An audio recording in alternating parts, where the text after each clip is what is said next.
ñu ngi am ay cas grave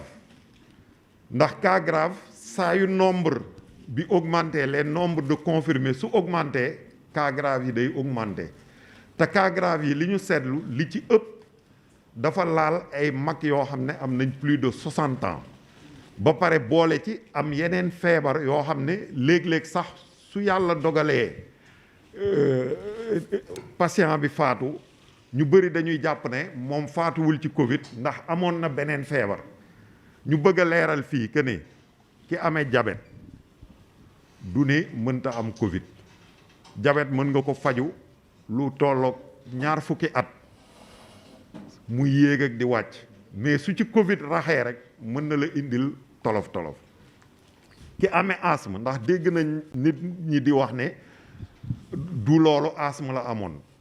dama am yaakaar ne docteur bii seet malade lim ci wax kenn waru ko werante ak moom te docteur amul benn intérêt gis nit ne ko da nga am lii te fekk kooku amul loolu kon nañu delloo xel yi te xam ne mbir mi ñoo ko bokk ku ci nekk war nga ci bay sa waar ñun waar wi ñuy bay mooy côté docteur faj ak saytu ak toppatoo nit ñi léegi nag dëkk bi dem nañ ba gis fi yoo xam ne doon na baax monsieur le gouverneur ñu évoqué ko fii parce que yaakaar naa ne ñi fi nekk suñu defee plaidoyer bi dinañ ñu ci jàppale am na jafe-jafe yoo xam ne ñu ngi koy am ci xeex bi ci jiitu mooy nit ñi mesure barrières yi daanaka dañ ko néewal léegi soo génnee fii di nga gis sax ku yor masque waaye ci sikkim bi la koy takk du takk masque bi comme il faut am na sax ñoo xam ne dañu amul masque du ñu sax sol masque te loolu lu mën a lawal feebar bi la leneen li itam mooy suñu équipe yi nga xam ne dañuy dem ci kër yi di saytu wàllu feebar bi ndax feebar bi kat suñ bëggee mu taxaw ñu fexe jële ko fi il faut ku feebar bañ xam ne yow da nga feebar ñu dem sa kër saytu say dëkkandoo ñi nga dëkkal saytu aussi fi nga jaar ba ñu nemmeeku sa feebar ngir ñooñu ñu mën leen teel a taxaw pour ñu bañ a wasaare feebar bi jafe-jafe bi ñu am mooy nit ñi dañuy dem équipe yi dañuy dem di investiguer nit ñi taxaw ne doo leen dugg ci kër yi léeg-léeg sax am na ñuy dem ba ciy dugal violence loolu ñun li ñuy def askan bi lañ koy defal amuñ ci benn intérêt ndax Covid su amul woon sax dinañ ñu fay suñu salaire donc du Covid bi mooy tax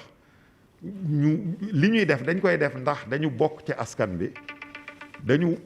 askan bi ba pare muy loo xam ne ñun lañ ko jagale ci xeex bi leneen li tamit dañu nekk ay sénégalais war a bokk ci ñiy jëmale réew mi kanam donc du ñu xool dara luy gàllankoor réew mi ñu ciy ànd walla ñu ciy seetaan donc suñu équipe yi investiguer dañuy am ay problème pour def investigation bi comme il faut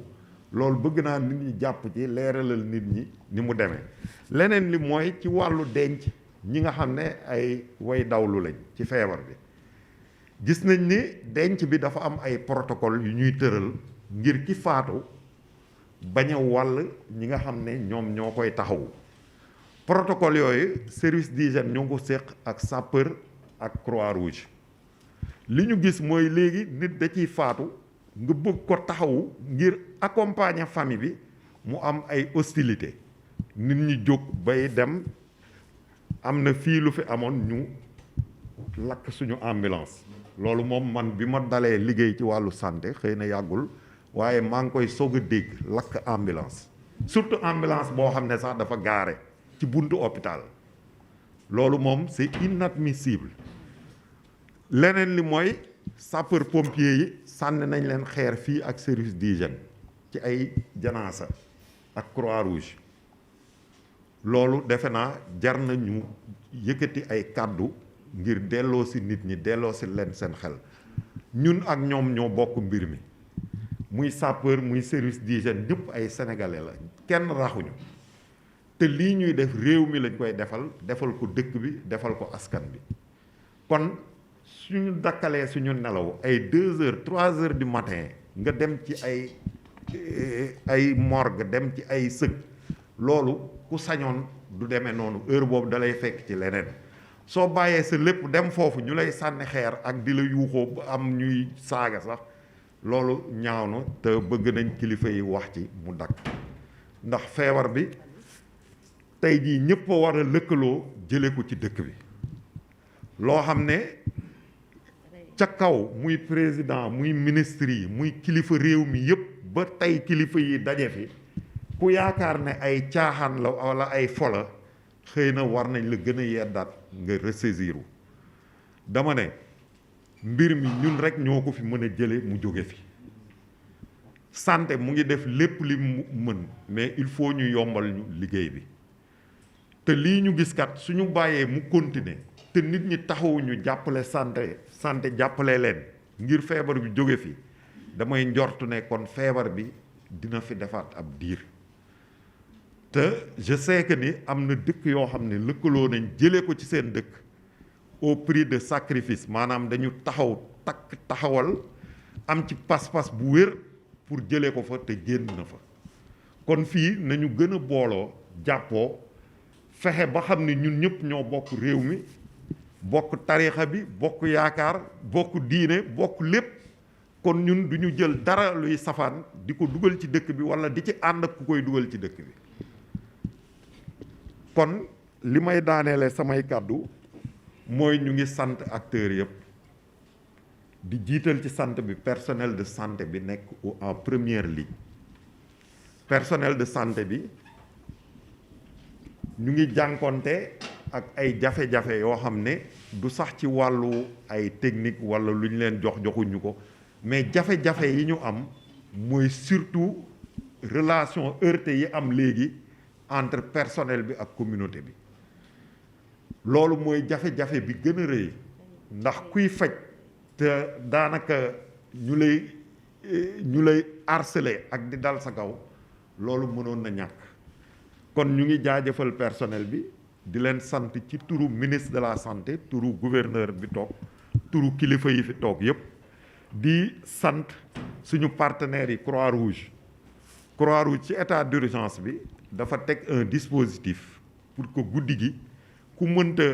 génn këram wut taxi ndax état d'urgence daanaka taxi yi duñ daw Croix-Rouge su amee malade moom ngay woo mu dem jëli la yóbbu la hôpital te loolu def nañ ci liggéey bu am solo boo xam ne bés bu jotee dinañ ci def rapport présenté ko kilifa yi ñu ngi remercier service d'hygiène ndax wax naa fi liggéey bi nga xam ne séq nañ ko te yemul ci loolu di remercier force de défense et de sécurité je pense que commissaire daanaka